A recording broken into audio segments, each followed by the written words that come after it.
Jumpa kembali dalam acara TFC.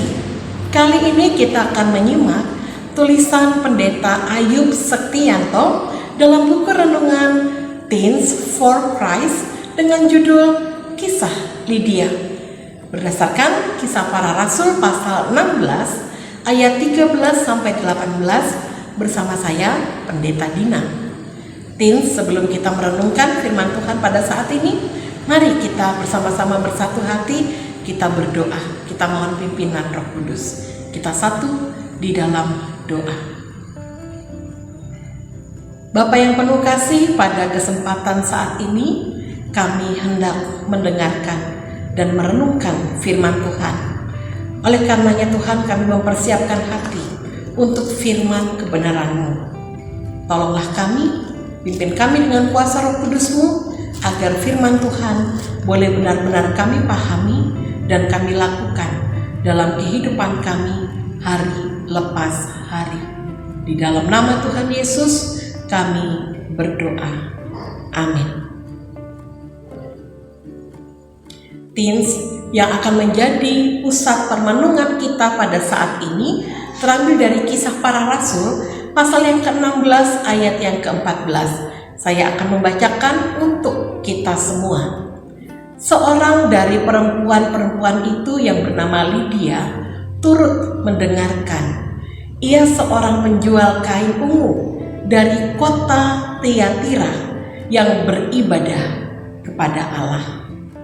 Teens, pekerjaan pemberitaan Injil tidak hanya dilakukan oleh para rasul atau murid Yesus Kristus saja. Ada banyak orang, keluarga, dan komunitas yang terlibat dalam membantu pelayanan kabar keselamatan.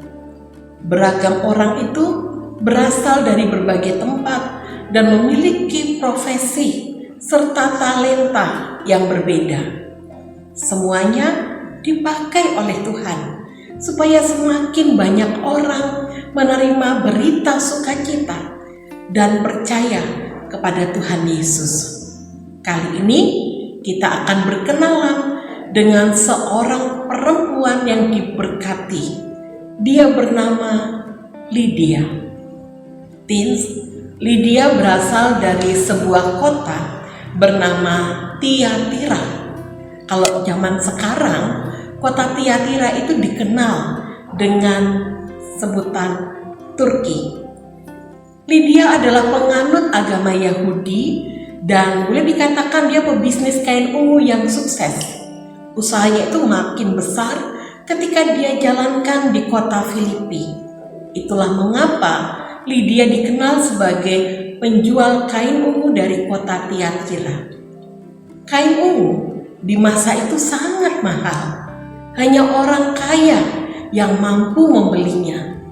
Ketika Paulus, Silas, dan Lukas memberitakan Injil di Filipi, Lydia mendengarkan dan dia menjadi percaya kepada Tuhan Yesus. Ia dan seisi rumahnya memutuskan untuk dibaptis, dan ia menjadi orang Eropa pertama yang bertobat dan memberi diri dibaptis oleh pengajaran Rasul Paulus.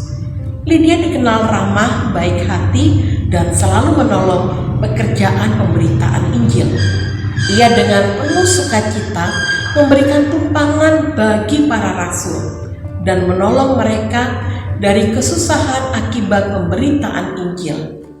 Lydia adalah sosok perempuan pelayan yang takut akan Allah.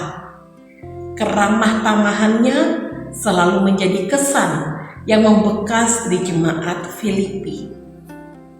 Teens, mungkin kita tidak memiliki karunia untuk mengajar ataupun juga karunia untuk memberitakan firman.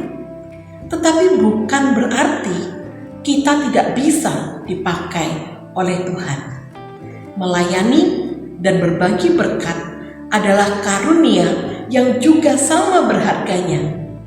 Keramah tamahan atau hospitality sangat dibutuhkan dalam dunia yang makin egois dan individualistis. Oleh karena itu, hadirkanlah itu sebagai salah satu peran untuk memberikan wajah yang ramah bagi pemberitaan Injil, menyambut orang asing sebagai perwujudan dari wajah Tuhan Yesus.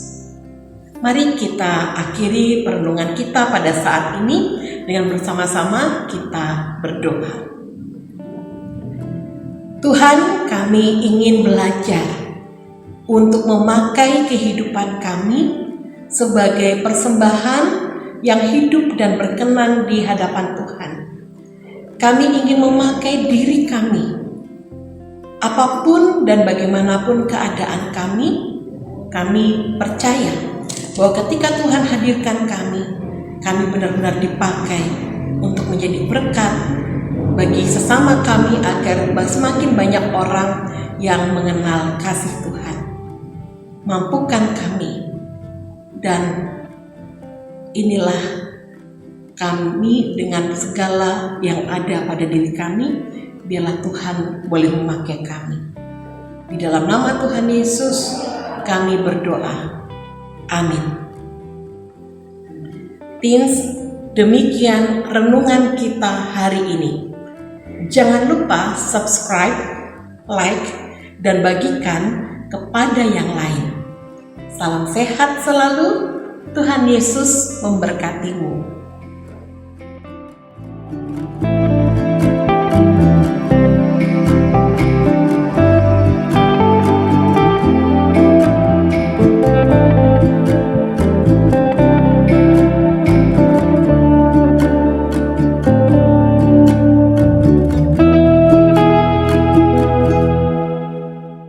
Sahabat, mari dukung pelayanan dan pekabaran Injil melalui YKB dengan membagikan link acara ini kepada sebanyak mungkin orang. Dukungan juga dapat saudara lakukan dengan mentransfer dukungan finansial ke rekening BCA ke nomor 450 305 2990 450 305 2990 atas nama Yayasan Komunikasi Bersama.